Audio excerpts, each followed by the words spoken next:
To campaign 2016, now Donald Trump taking a lot of criticism for his remarks about a Muslim mother and father of a U.S. soldier killed in Iraq. The attacks coming from all sides and emerging at a key moment in the campaign. CBS 2's Dick Brennan here now with more. Dick. Well, Maurice and Christine, Khizr Khan and his wife spoke about their son killed in the Iraq War at the Democratic National Convention, and they criticized Donald Trump.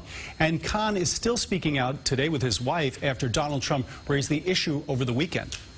We will continue to speak up until this candidate behaves in a dignified manner. Donald Trump criticized the Khans after the convention and even implied that Khan's wife may have been silenced for religious reasons. She had nothing to say.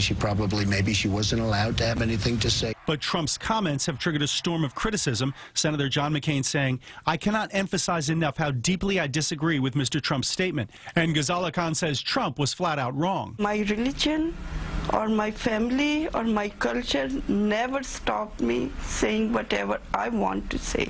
Trump fired back on Twitter this morning saying, "Mr. Khan, who does not know me, viciously attacked me from the stage of the DNC and is now all over TV doing the same. Nice."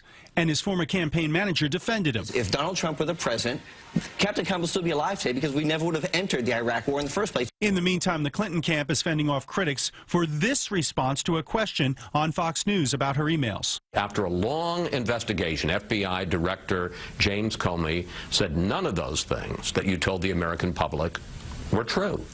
Chris, that's not what I heard Director Comey say. Director Comey said that my answers were truthful and what I've said is consistent with what I have told the American people.